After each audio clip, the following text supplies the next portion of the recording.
নমস্কার বন্ধুরা, education culture YouTube চ্যানেলে তোমাদের স্বাগতম। তো তোমরা যারা ডিপ্লোমার ফার্স্ট, থার্ড এবং ফিফথ সেমিস্টারের স্টুডেন্টরা ছিলে, অর্থাৎ যারা তোমরা অড সেমিস্টার এক্সামিনেশন দিয়েছিলে, তো তাদের জন্য একটা নোটিশ এসছে। তো সেই নোটিশটা কি সেটা জানাবো, তাই ভিডিওতে শেষ পর্যন্ত অবশ্যই থাকবে। তো দেখো, তোমরা যারা এখন বর্তমানে সেকেন্ড, ফোর্থ এবং সিক্স সেমিস্টারের অর্থাৎ ইভেন্ট সেমিস্টারের স্টুডেন্টরা রয়েছো, তো তোমাদের কিন্তু রেজাল্ট রিলেটেড বিভিন্ন আপকামিং আপডেট কিন্তু আসতে থাকছে। যেমন তোমাদের মার্কস সাবমিশনের ডেট বাড়ানো হয়েছে 24/2/2024 তারিখ পর্যন্ত, অর্থাৎ 24 ফেব্রুয়ারি পর্যন্ত তোমাদের ডেট বাড়ানো হয়েছে।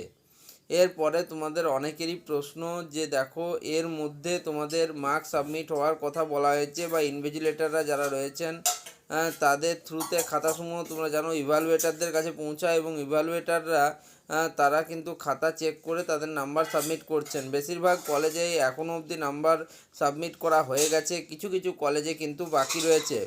তো সেই রিলেটেড কাউন্সিল থেকে একটা নোটিফিকেশান এসছে। তো তোমরা জানো, পরীক্ষা ক্ষেত্রে যারা কোনো অসৎ উপায় অবলম্বন করেছিল, অর্থাৎ যারা কোনো টুকলি চিট বা তোমরা বলতে পারো ফোন নিয়ে যারা ধরা পড়েছিল, তাদের বিরুদ্ধে কিন্তু কাউন্সিল থেকে যেটা করা হয় সেটা হচ্ছে আরএ করা হয়।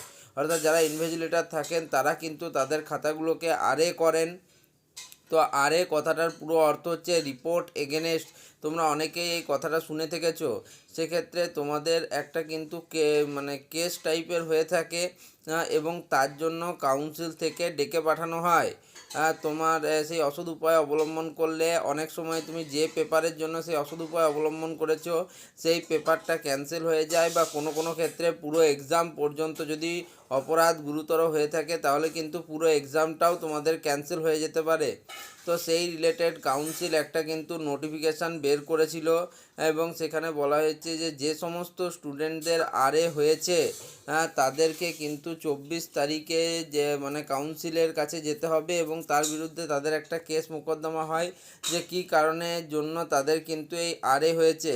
তো সেই রিলেটেডই কাউন্সিল নোটিশ করেছে যে সেখানে তাদেরকে যেতে হবে এবং তাদের উপযুক্ত প্রমাণাদি পেশ করতে হবে যে এই কারণের জন্য কিন্তু তারা এই উপায় অবলম্বন করেছে। তারপর নেক্সট কাউন্সিল বিবেচনা করবে যে এই অপরাধটিকে নিয়ে কি সাজা দেওয়া যেতে পারে বা এই অপরাধটার কতটা মারাত্মক হতে পারে।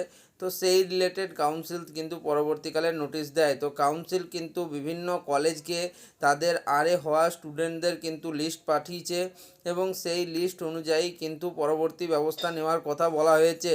এই লিস্টটি তোমরা কোথা থেকে পাবে? তো দেখো, কাউন্সিলের যারা কলেজ প্রতিনিধিরা রয়েছেন, অর্থাৎ যারা কলেজের প্রিন্সিপাল ইনচার্জরা অবশ্যই সেই লিস্টটি তোমাদের দেবেন এবং কোথায় কবে যেতে হবে সেটারও কিন্তু তোমরা সম্পূর্ণ আপডেটেড ইনফরমেশান পেয়ে যাবে। সেটা কিন্তু কলেজের সাথে যোগাযোগ করতে হবে। আর যাদের শুধুমাত্র আরএ হয়েছে তাদের ক্ষেত্রে এই নোটিশটা গুরুত্বপূর্ণ, যাদের আরএ হয়নি তাদের ক্ষেত্রে কোনো কিছু ভাববার প্রয়োজন নেই। তো ভিডিওটা যেহেতু ইনফরমেটিভ ছিল তাই আমি ভিডিওটা তোমাদের সাথে শেয়ার করলাম। যদি ভিডিওটা ভালো লাগে তাহলে ভিডিওটিকে একটা ছোট্ট লাইক করে দিও, বন্ধুদের মধ্যে শেয়ার করো এবং চ্যানেলটিকে সাবস্ক্রাইব করে রাখো। ধন্যবাদ।